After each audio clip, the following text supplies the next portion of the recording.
अस्सलाम वालेकुम। हम लोग पेज नंबर 90 पे हैं। दूसरा पार्ट हमने शुरू कर लिया है, चैप्टर नंबर 8 इसको देख रहे हैं।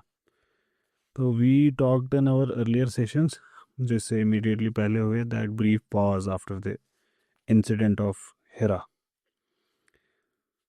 तो the discussion ended on this line, only more revelations could confirm that first one. लेकिन पहले हफ्ते गुजर गए, फिर months passed and no more revelations came. हुजूर सल्लल्लाहु अलैहि वसल्लम alternated between hope and despair. इससे आगे अब हमको देखना है। तो कहती है लेज़ली हेजल्टन, ये जो होप एंड डिस्पेयर है, ये सिर्फ यहाँ पे ही नहीं है, मक्कन एलीट में भी ये मामला चल रहा था। They were also alternating between hope and despair. लेकिन उनके रीजंस तो सेम नहीं है। They were also not at Hira, and उनके साथ तो ये इंसिडेंट नहीं हुआ। They were so for some very different reasons. क्या था? जो नॉर्थ में जो मामला चल रहा है, वहाँ पे दुनिया रैपिडली बदल रही है, और ये जो अनसर्टिनिटी यहाँ पे है, वही अनसर्टिनिटी वहाँ पे भी है। Future might bring anything. वहाँ पे ऐसा क्या था? एक uneasy balance of power between Byzantines and Persian empire. अगर आप लोग वाकिफ़ हों, पर्शिया का जो सैसनिद एम्पायर था, शायद 3री सदी से ये लगभग 7वीं सदी तक रहा। फिर मुसलमानों ने वहाँ पे फतह किया उसको। तब तक इनका ही बोलबाला था, सैसनिड एम्पायर। यहाँ से बिजेंटीन एम्पायर था, जिनका यरूशलेम वगैरह पे कब्जा था। तो इनका आपस में चलता रहता था। तो these lands would trade hands between the two, कभी पर्शिया के कब्जे में और कभी बिजेंटीन्स के कब्जे में। Byzantine is eastern Roman empire. तो यहाँ पे क्या चल रहा था? यहाँ पे balance of power every day it is changing north में। साल 610 में एक जनरल था, Heraclius, and what did he do? He would oust his predecessor, और ये खुद को प्रोक्लेम करेंगे as the new Byzantine emperor. और जब भी कोई ऐसा नया किंग आता है, फिर वो नई बातें बोलता है। काइंड ऑफ नई बातें, वो बातें तो रिपीटेटिव होती है। Make America great again, Hindustan को आत्मनिर्भर बनाना है। तो ऐसे जब भी कोई आता है, तब्दीली लाएंगे। तो अब ये भी कह रहे हैं कि पर्शियंस ने जो हमसे जो lands we have lost to them, will take them back. लेकिन पता नहीं ऐसा होगा कि नहीं, वो वक्त ही बताएगा। वहाँ से Khusro the second, he is the king. इनको परवेज़ नाम से जाना जाता है। परवेज़ हमारे यहाँ यूज़ होता है आज भी नाम। परवेज़ का मतलब the ever victorious. Persian origin के बड़े सारे नेम्स कश्मीर में यूज़ होते हैं अभी भी। अब तो ज़्यादा अरबिक नेम्स का ट्रेंड चला है, लेकिन कुछ टाइम पहले तक Qaiser is a very common name अभी भी यहाँ पे। तो परवेज़, कैसर, ये सब पर्शियन ओरिजिन के नेम्स हैं। तो ये जो ये परवेज़ टाइटल है, लेज़ली हेजल्टन कहती है, ये बड़ा एप्ट है, बिल्कुल सही टाइटल है। क्यों? बिकॉज ये जो किंग था Khusro, he was racking a victory after victory. पहले इराक में, फिर कॉकसिस में, फिर सीरिया में, फिर ईस्टर्न एनाटोलिया। ईस्टर्न एनाटोलिया हो गया टर्की का हिस्सा। ईस्टर्न एनाटोलिया में आपका आर्मीनिया का भी कुछ हिस्सा आ जाएगा। आर्मीनिया, फिर बगल में हो गया अज़रबैजान, फिर नॉर्थ में जॉर्जिया वगैरह हो गया। इस खत्ते को कॉकसिस कहते हैं। कैस्पियन सी के आसपास का एरिया है ये। आई थिंक एक साइड कैस्पियन सी है, दूसरी साइड ब्लैक सी है, उसके बीच का एरिया है ये कॉकसिस। प्रोबेबली यहीं कहीं याजूज और माजूज कैद हुए थे, प्रोबेबली, अल्लाह जाने। तो ट्रेडर्स और पिलग्रिम्स जो मक्का आते थे, वो वहाँ से न्यूज़ भी ले आते थे नॉर्थ से. So they would bring this news कि पर्शियंस के क्या मामला चल रहे हैं और वो यरूशलेम और दमिश्क पे भी चढ़ाई करने वाले हैं. They want to take those lands. और मैकन्स के लिए ये न्यूज़ इम्पॉर्टेंट थी. क्यों? क्योंकि अगर ऐसा होगा और अगर वो फतह कर पाए तो मक्का का जो बिज़नेस था it would be completely changing. इसमें कंप्लीट अपहीवल होगा क्योंकि they would have to make contracts with the locals there with the new handlers. और अगर ये पर्शियन आर्मीज़ ने सही में फतह की तो इनके साथ उनको अब वक्त लगेगा नई डीलिंग सेट करने में. जो चीज़ ट्रेड को सक्सेसफुल बनाती है वो है पॉलिटिकल स्टेबिलिटी. लेकिन यही एक चीज़ थी जो अब गारंटी नहीं की जा सकती थी. तो यहाँ पे जो मामला हुजूर सल्लल्लाहु अलैहि वसल्लम के साथ पर्सनल लाइफ में हो रहा है that is kind of reflected elsewhere in the grand बना एरेना वर्ल्ड लेवल का. हुजूर सल्लल्लाहु अलैहि वसल्लम ये कहती हैं कि वाकिफ़ रहे होंगे कि ये जो मामला आसपास के बिगड़ रहे हैं. और यही डिस्कशन रहा होगा आसपास का सबसे important discussion. Talk of the town. It was the talk of the कावा प्रीसिंक्ट. क्यों? क्योंकि अब अगला जो कारवान दमिश्क की तरफ जाना था उसकी तैयारी भी चल रही होगी. लेकिन ये तैयारियां हर बारी इसमें हुजूर सल्लल्लाहु अलैहि वसल्लम भी होते थे. लेकिन इस बारी these preparations no longer involved him. पर ऐसा क्यों था? वो जो हिरा का वाक़ा था कुछ सेशंस पहले हमने उसको डिस्कस किया. उसके बाद working as a trader was almost impossible. ना ही अब इनके पास एनर्जी रही होगी ना ही इंटरेस्ट इस काम में. तो किया क्या इस वक्त में फिर? लिज़बी हेज़ल्टन कहती है he increased his vigils on the mountain side. अब मान लीजिए महीनों में एक बार जाते थे गार हिरा, अब ये अक्सर रेगुलरली जाते हैं, फ्रीक्वेंटली जाते हैं. क्यों जाते हैं? सीकिंग आउट द वॉइस जिसने एक बार खुद को दिखाया था, प्रेजेंट किया था, मैनिफेस्ट किया था, उसी को फिर से ढूंढते होंगे शायद. क्यों वो खामोश हो गए? Why have they gone silent? लेकिन जितना ये उसको शिद्दत से ढूंढते थे उतना ही वो लगता था कि दूर हो रहे हैं. And their presence would seem farther away the more he would look. हर दिन एक नया डिसअपॉइंटमेंट. ये डिस्ट्रेसिंग अवेयरनेस कि he might actually be deluded as he had first thought, ये this would haunt him daily because no new revelation was coming. If he knew that this was a classic time of testing, a trial of his fortitude, he must have known कि ये जो test है he is not doing very good at it. अगर उन्होंने इस test को simple ये समझा होगा कि ये मेरे कैरेक्टर का टेस्ट है तो उनको ये भी पता होगा कि ये बड़ा मुश्किल टेस्ट है.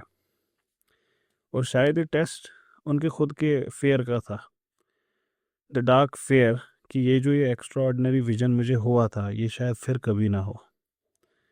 वो जो एक ग्लिम्प्स मिली थी, एक अनइमेजिनेबल गिफ्ट जो हासिल हुआ था, वो शायद it has been withdrawn from मी.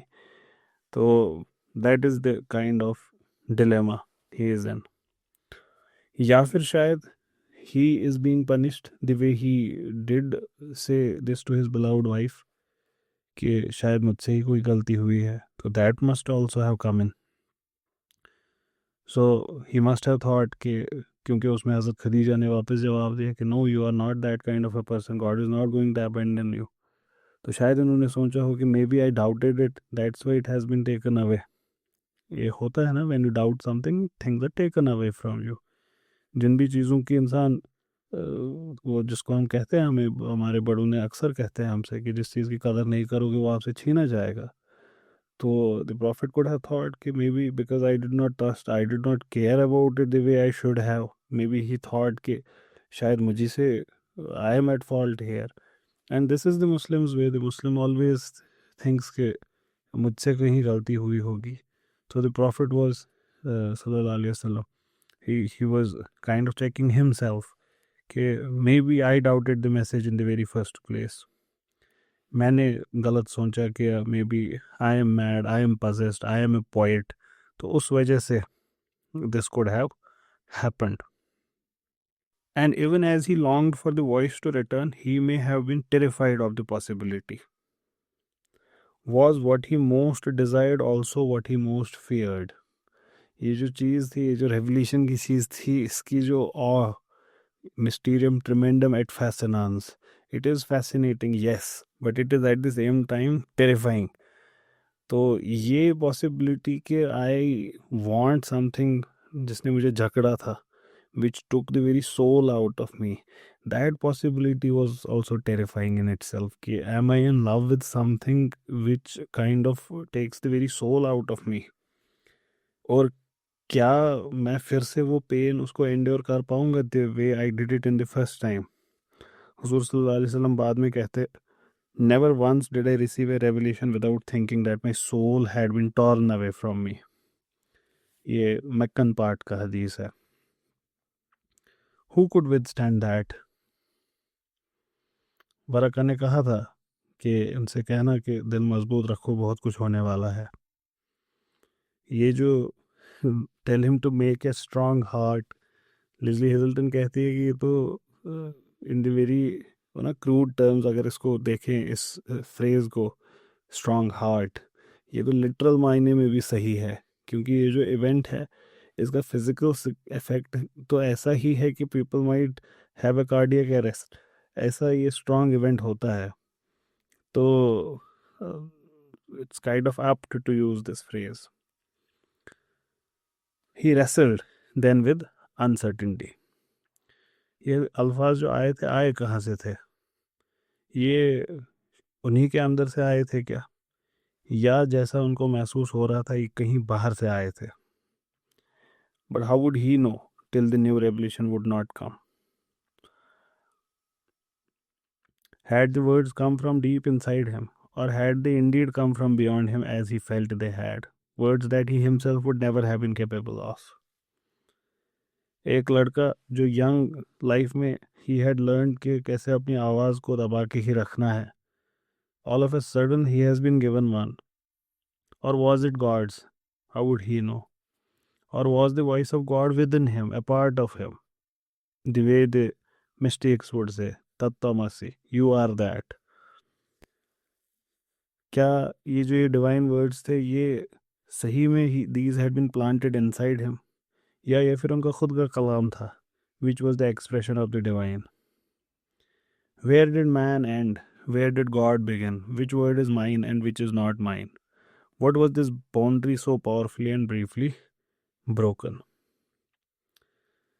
इसके बाद लेज़ली हेजल्टन कहती है मुसलमानों का क्या मानना है? मुसलमानों का मानना बड़ा लिटरल है कि अल्लाह ताला speaks through this prophet, through him, through Huzur Sallallahu Alaihi Wasallam.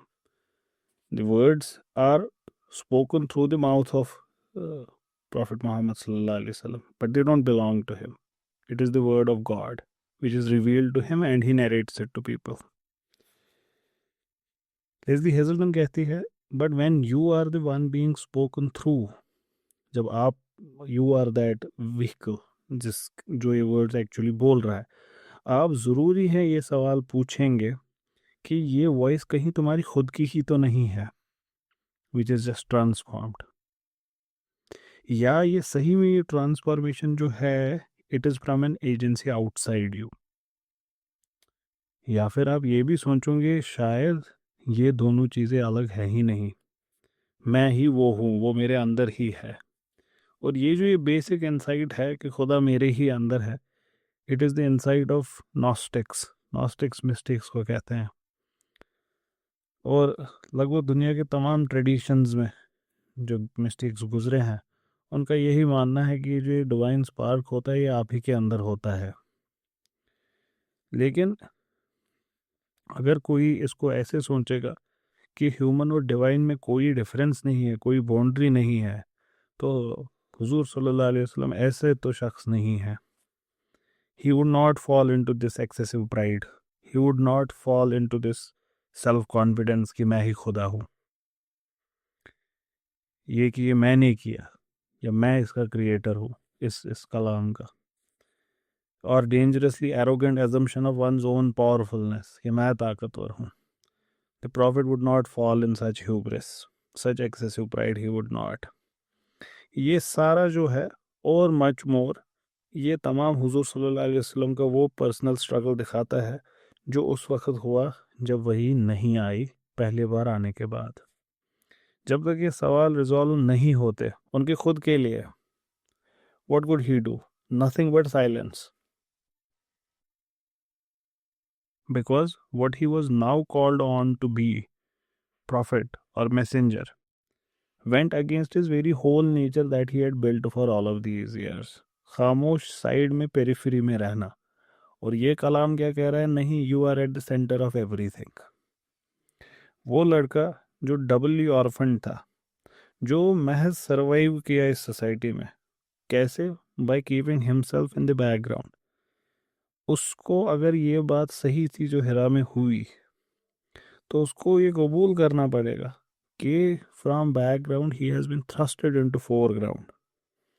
और ये इतना ही नहीं है कि he would now at be the central stage. बात तो सच ये है कि he would know that the unyielding eye of the world would be on me for time to come. ये दुनिया जज करेगी, मेरी जिंदगी कोई प्राइवेट जिंदगी नहीं रहेगी. दिल है छोटा सा, छोटी सी आशा वाला मामला नहीं रहेगा. वक्त आएगा, हजारों साल बीतेंगे, people would still be discussing me. ये मामला इतना सिंपल नहीं रहेगा अब. And finally it came. वही फाइनली नाजिल हुई. कहते हैं जो इसके बाद the new verses that came, उनको फिर मुसलमान सूरा ऑफ द मॉर्निंग वद्दुहा वल्लैलि इज़ा सजा, ये उसकी बात कर रही हैं. 12 टेंटलाइजिंग आयतें, और ये फिर उन आयतों को कोट करती हैं. ये बड़ा खूबसूरत चैप्टर है कुरान का, बहुत ज़्यादा खूबसूरत चैप्टर. तो तमाम पूरा कुरान खूबसूरत है, बट देन आपका कोई होता है ना कि you feel attach to it, कि ये होता है सबके साथ. You would kind of feel at home with certain verses. वद्दुहा वल्लैलि इज़ा सजा is one of those. I would ask you कि इसको आज पढ़ें एक बार. 11 वर्सेस हैं ये. By the morning light and the dark of night, your Lord has not forsaken you. अल्लाह ताला हुजूर सल्लल्लाहु अलैहि वसल्लम से कहते हैं कि your Lord has not forsaken you, nor does he hate you. You think the effect it would have had on his heart. A person, and if Leslie Hazelton is right, waiting for it for years, 2 साल हो गए हैं, and it has not come, and now it comes and it says कि सुबह की रोशनी की कसम और रात के अंधेरी की कसम, तुम्हारे रब ने तुमको फोरसेक नहीं किया है. He has not abandoned you, nor does he hate you. और फिर उसके आगे वाली लाइन कितनी खूबसूरत है. वाह, the and shall be better than the beginning. कि ये जो ये टेरिफाइंग मामलात हैं अभी के, ये ऐसा ही नहीं रहेगा. The end would be better than the beginning and you will be satisfied. आप मुतमईन होंगे, जो हुआ सब अच्छा हुआ. फिर अल्लाह ताला कहते हैं, मतलब what is called to evidence God के and would be better than the beginning. Allah ताला calls his own life as a witness. Did we not find you an orphan? Was not the beginning terrifying and we gave you shelter? Was not the end very good? Did we not find you in error and guide you? Did we not find you poor? Was not the beginning terrifying and enrich you? Then do not wrong the orphans and do not rebuke the beggar, but proclaim the goodness of your Lord. बड़ा खूबसूरत chapter, short precise, सूरह दुहा. तो यहाँ पे वो kind of stamp सा मिल गया कि नहीं, you have not been abandoned. ना ही कोई मिस्टेक है, ये शक व शुबात की कोई गुंजाइश ही नहीं है. You are not mistaken. And as though in compensation for these 2 dark years, Surah of Morning heralded a spate of revelations. Lily Hazleton कहती हैं कि एज ए कॉम्पनसेशन, कि एज इफ मान लो कि 2 साल नहीं हुआ कुछ तो अब आपको बहुत कुछ देंगे। तो सूरह दुहा के बाद जो रेवल्यूशंस थी ये रेगुलरली आई। Building the early mystical foundations of the Quran, ये जो कुरान की अर्ली सूरतें हैं they are considered much more mystical. Secular historians वगैरह जो एनालिस्ट्स हैं वो ये कहते हैं कि इनका कंटेंट मोर मिस्टिकल है दैन लेटर वंस। हमें भी एक फिजिकल डिफरेंस तो दिखता ही है ज़ाहिरी तौर पे, सुपरफिशियली भी अगर देखें हम तो सुपरफिशियली ही देख सकते हैं, उतना इल्म रखते ही नहीं है, ना ही वैसी हमारी पियर्सिंग आई है कि मामलात को समझ पाएँ। हम तो सरफेस लेवल ही जज कर पाते हैं। उस सरफेस लेवल पे ये दिखता है कि फ़िकी मामलात ज़्यादा लेटर पार्ट में है। And it makes sense as well because Muslim state had come into being, तो फ़िकी मामलात उठेंगे ही अब। और अर्लियर वाले they talk more about morality etcetera, तो अर्लियर चैप्टर्स में ये हमको दिखता है। और ये जो ये पहले वर्सेस हैं ये बड़ी रिच हैं, लेज़ली हेजल्टन कहती हैं, लिरिकल हैं ये, इनमें वंडर है, इनमें ऑ है। और they called witness what the earth itself, ये जो अर्थ है, और ये earth is itself A manifestation of the divine. और इस पे जो इंसान है वो अल्लाह ताला का एक नुमाइंदा है, he is a steward of God, खलीफा है वो खुदा का।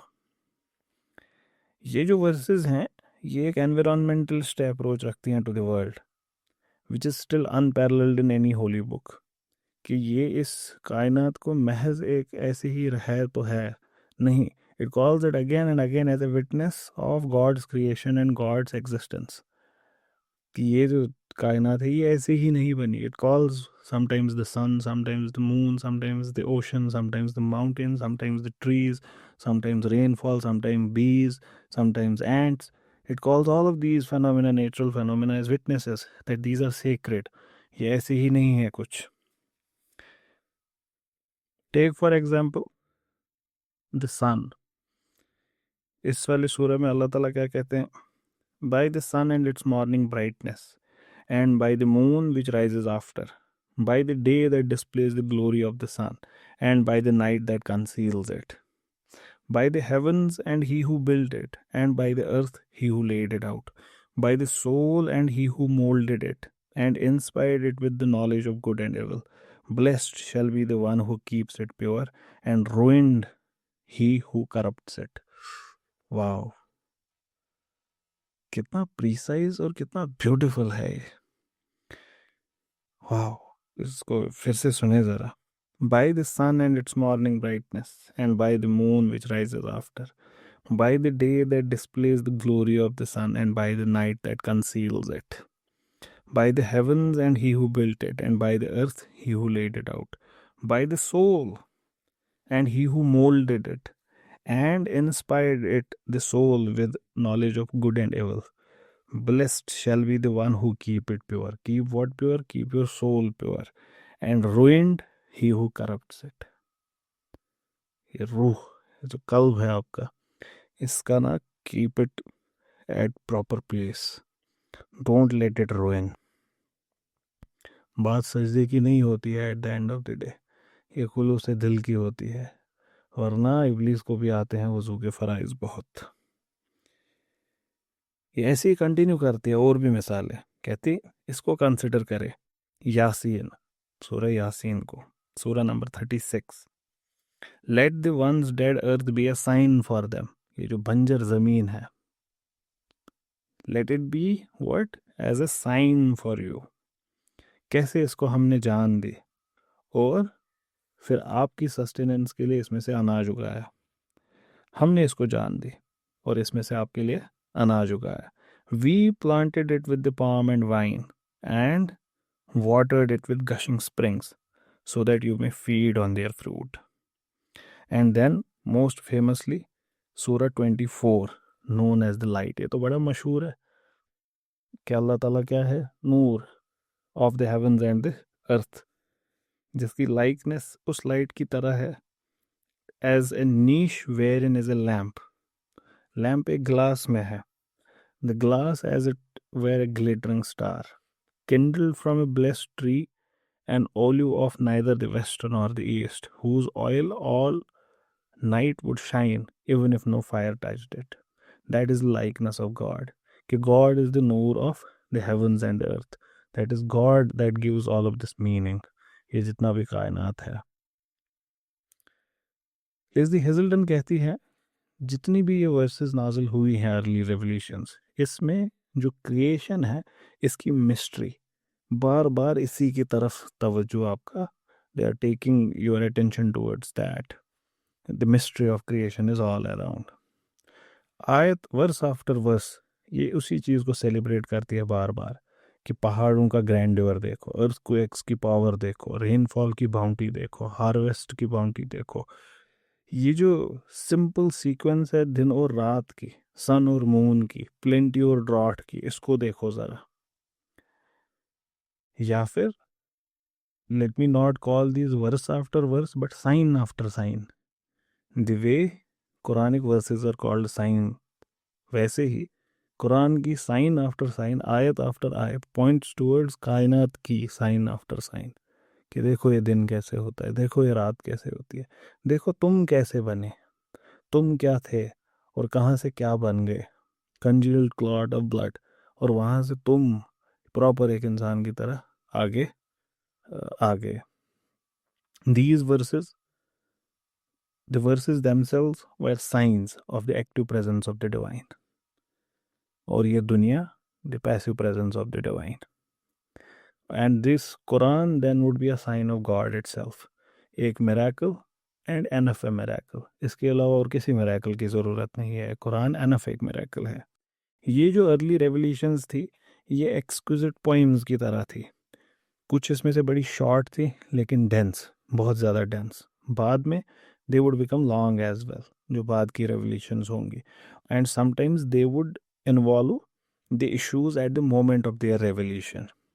और ये जो लॉन्गर रेवल्यूशंस है ये फिर these would turn out into the different chapters of Quran which are called surahs, and they would be placed towards the beginning of the Quran when it was written down.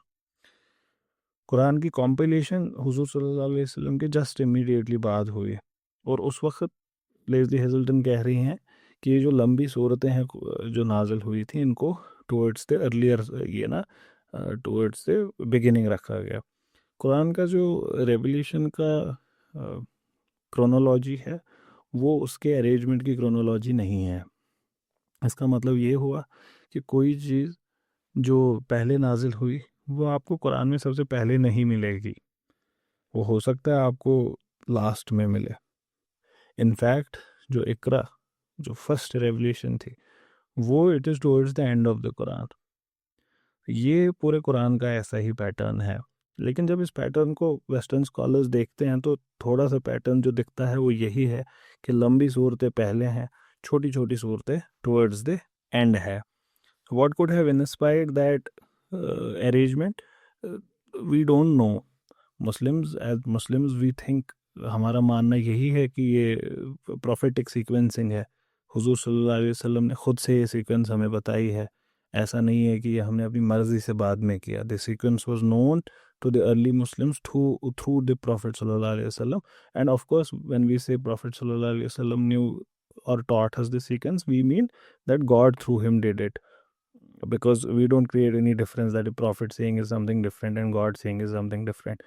We consider the two beings different. God is different, Prophet is different sallallahu alaihi wasallam, but whatever the Prophet says is for us God's commandment. Atiullah wa ati Rasul. तो they would be placed towards the beginning of the Quran. तो chronological arrangement नहीं है. Longest surahs they are early in the beginning of the Quran and the shortest are towards the and.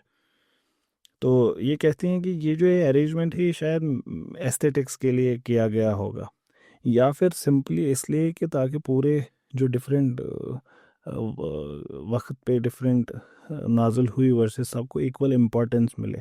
ऐसा ना समझे कोई कि ये अर्लियर है ये लेटर है. इनको ऐसे अरेंज करो कि कोई अर्ली वाला पहले आ जाए, कोई लेट वाला पहले आ जाए, कोई अर्ली वाला लास्ट में आ जाए. So that might have been the reason. लेकिन जो भी रीज़न है, ये अरेंजमेंट ऐसा है कि कोई भी नॉन अरेबिक रीडर अगर मिस्टिकल अंडरपिनिंग्स ढूंढ रहा है कुरान की, तो बेहतर है उसके लिए कि वो इसको एंड से शुरू करे पढ़ना. The person should start reading it from the end and then read it towards the beginning. ये जो पहले कुछ साल थे, हुजूर सल्लल्लाहु अलैहि वसल्लम never knew when a revelation was about to come. कभी कभार ऐसे होता कि वो इमीडिएटली एक के बाद एक और आ जाती, लेकिन कभी कभार ऐसे भी होता कि it would take weeks all together for new revelation to come, या फिर महीने बीत जाते for new revelation to come. लेकिन ये अनप्रिडिक्टेबिलिटी थी टाइमिंग की, ये खुद में इस प्रोसेस का एक हिस्सा था. It was part of the process. अगर रेवोल्यूशन रेगुलर बेसिस पे आती और ये वर्ड्स पाइल होते जाते, as if a writer was kind of predetermined to fulfil a daily quota कि मुझे इतना करना है दिन में, तब शायद एक इंसान one might suspect too much neatness for credibility, as though a direct line had been established between human and divine, one that could be dialed into on demand. लेकिन इसके बरक क्या हुआ? The verses themselves taught him how to receive them. And how to receive them? Quran ने खुद कहा, be not hasty in your recitation before the revelation of it is finished. Let it come in full before you try to repeat it. Sabr kare, be patient, and this would be repeat again and again. It was a kind of ongoing lesson. A lesson in what? How to surrender to it. And that itself would be Islam, surrender. It was a kind of ongoing lesson in this, how to surrender to this process. इसके खिलाफ लड़ना नहीं है कि नहीं अभी सब अभी ये क्यों नहीं हो रहा फिर से. No, you cannot hurry it, but you have to allow it to take its shape as it wants to. You don't dictate its coming and going. It comes of its own will. तो इस मामले में the prophet then was less of a messenger, more of a translator, जो divine को translate करता है इंसान के लिए and bring what was divine into some tangible form for humans to understand. Mere words, लेकिन उस ineffable चीज़ को बयान करना words में, that is what he was doing. ये जो ये revelations थी, this would leave him humbled but at the same time determined, exhausted but at the same time energized, dazed but at the same time clear headed. बड़ा contrasting effect रहा होगा इनका. कभी he would be covered in sweat even if it was a cold weather, and some other times he would shiver and shake. कभी कभार ऐसा होता कि his head would become so heavy, his eyes would become so narrow, he would feel intense pain or grief, and sometimes he would shudder and shake violently. जब भी और जो भी तरीका वही का होता, the result was the same. He would be left helplessly weak as these words were coming to him and waiting to be recited to the world. In fact, Leslie Hazelden कहती है कि pain was the essential part of it. Part of the birthing process, the way birth takes place, उसमें भी pain होती है. वैसे यहाँ पे भी है. For this is what he was doing, verse by verse, giving birth to the Quran. यहाँ पे there is subtle hints once again, वही जो इनका agnosticism है कि खुदा एग्जिस्ट नहीं करता, लेकिन यहाँ से हुजूर सल्लल्लाहु अलैहि वसल्लम से मोहब्बत भी है और considers him to be sincere as well. तो इसको कैसे बयान किया जाए कि शख्स अच्छा है, ट्रुथफुल है, सादिक है, अमीन है, never lies, and I also admire the person. How do I explain that he calls this thing God's कलाम? तो how do I ascribe it to the prophet सल्लल्लाहु अलैहि वसल्लम? ये इन्होंने सटली इस पोर्शन में किया. कैसे? कि ही वॉज ए ट्रांसलेटर, जो इनएफेबल को ट्रांसलेट कर रहा था. कि जो वो महसूस कर रहे थे, जो वो फील कर रहे थे, उनको वो खुद लफ्ज़ों में डाल रहे हैं। ये हमारा अकीदा नहीं है। हमारा अकीदा क्या है? We believe that it is verbatim word of Allah. It is not that the Prophet is translating some mystical experience he has. No. We believe that these are literal words of God, which he receives as words, and then he gives them to us as words. He does not translate some spiritual state of his, some alternate state of his, into words for us. No, he does not do that. He carries the message. He is a messenger. और finally इन्होंने फिर से hint किया towards that explanation that he was giving birth to the Quran. We would accept this metaphorically in the sense कि finally we came to know about the Quran through the prophet सल्लल्लाहु अलैहि वसल्लम. But if you mean by birth that he was its creator as well, then that we do not accept. But as a carrier to it, yes. But as a producer of it, no. That we do not accept. What happened after that, we will look at next session, inshallah.